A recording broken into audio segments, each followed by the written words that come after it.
Hi friends, அனைவருக்கும் வணக்கம். எல்லோரும் எப்படி இருக்கீங்க ஃப்ரெண்ட்ஸ்? நல்லா இருக்கீங்களா? இந்த வீடியோவில் நம்ம என்ன பார்க்க போகிறோன்னா, கொசுக்களை ரொம்பவே ஈஸியாக வீட்டை விட்டு விரட்டுறதுக்கான ஒரு வழி. இது நேச்சுரலான ஒரு வழின்னு சொல்லலாங்க. இதை யூஸ் பண்ணோம்னா நமக்கு எந்த சைடு எஃபெக்ட்ஸும் வராது. மற்ற பொருட்களை யூஸ் பண்ணும்போது நமக்கு நிறைய விதமான சைடு எஃபெக்ட்ஸ் வரலாம். கோல்டு பிடிக்கலாம், இருமல் வரலாம். குழந்தைங்களுக்கு சுத்தமாக ஒரு சில ஐட்டம்ஸ்லாம் ஒத்துக்காது. ஆனால் இது ரொம்ப நேச்சுரலானது.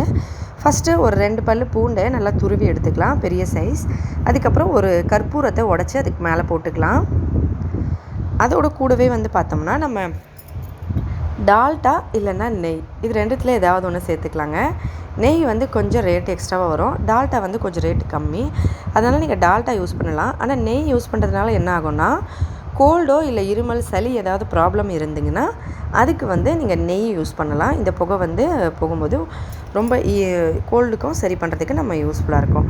இப்போ அதுக்கு மேலே ஒரு சின்ன துண்டு கற்பூரத்தை வச்சு இதை கொளுத்தி விட்டுருங்க. ஒரு மண் சட்டியோட அந்த தட்டு மாதிரி இருக்கும் இல்லைங்களா, அதுவோ இல்லை ஒரு ஸ்டீல் அலுமினியம் பாத்திரமோ ஏதாவது ஒன்று எடுத்துக்கிட்டு அதுக்கு மேலே நம்ம இதை வச்சுட்டு நம்ம கொளுத்தி வைக்கணும். இந்த புகை அப்படி வீட்டில் ஒரு ஓரமாக எல்லா பக்கமும் வீட்டில் எல்லா பக்கமும் சுற்றி காமிச்சிட்டு அதுக்கப்புறமா ஒரு இடத்துல வீட்டில் வச்சுருங்க. இந்த புகை அப்படியே கொஞ்சம் வீட்டு ஃபுல்லாக வர வர வீட்டில் இருக்க கொசுக்கள் எல்லாமே வெளியில் போயிடும். நீங்கள் ஈவினிங் டைமில் வச்சிட்டிங்கன்னா காலையில் வரைக்கும் இது அப்படியே இருக்கும். கொஞ்சம் கொஞ்சமாக மெதுவாக எரிஞ்சு இந்த கொசுக்கள் எல்லாம் மொத்தமாக வெளியில் போயிடும். ரொம்பவே நல்ல வேலை செய்யுங்க. கண்டிப்பாக ட்ரை பண்ணுங்கள். ஏன்னா வத்தியோ இல்லை லிக்விடோ இந்த மாதிரி எல்லாம் பொருள் வைக்கும்போது நமக்கு நிறைய சைடு எஃபெக்ட்ஸ் வரலாம். ஆனால் இந்த மாதிரி செய்யும்போது நமக்கு ஹெல்த் பெனிஃபிட்ஸும் இருக்குது. அதுதான் இந்த கோல்டு இருமல் ஏதாவது இருந்தால் நம்ம யூஸ் பண்ணுறதுக்கான நெய் வச்சது. மற்றபடி டால்டா கொஞ்சமாக போட்டுட்டு கூட நீங்கள் அப்படியே யூஸ் பண்ணிக்கலாம்.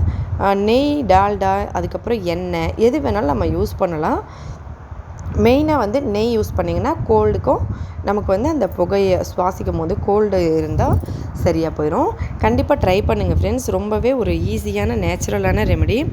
பூண்டும் நமக்கு உடம்புக்கு ரொம்ப நல்லது. அந்த வாசனை மூக்குக்குள்ளே போகும்போது நமக்கு இந்த கோல்டு எல்லாம் பிடிச்சிருந்தாலும் ரொம்ப சீக்கிரமாகவே சரியாயிடும். கண்டிப்பாக ட்ரை பண்ணுங்கள். 2 in 1 ரெமெடின்னு சொல்லலாம். கொசுக்களை விரட்டுறதுக்கும் நம்ம கோல்டு பற்றி சரி பண்ணுறதுக்காகவும் நம்ம 2 விதமாக இதை யூஸ் பண்ணலாம். கண்டிப்பாக ட்ரை பண்ணி பாருங்கள். குழந்தைங்க இருக்கிற வீட்டில் கண்டிப்பாக யூஸ் பண்ணுங்கள். அவ்வளோதான் ஃப்ரெண்ட்ஸ். வீடியோ பிடிச்சிருந்தால் லைக் பண்ணுங்கள், ஷேர் பண்ணுங்கள். மறக்காமல் நம்ம சேனலை சப்ஸ்கிரைப் பண்ணிக்கோங்க. மேலும் இதே போல் இன்னும் பல புதுவிதமான டிஃப்ரெண்ட்டான வீடியோஸ்லாம் பார்க்குறதுக்காக ஹெல்த்தியாக சாப்பிட்டு சந்தோஷமாகவும் சேஃபாக வருங்க. அடுத்த வீடியோவில் பார்க்கலாம். நன்றி, வணக்கம்.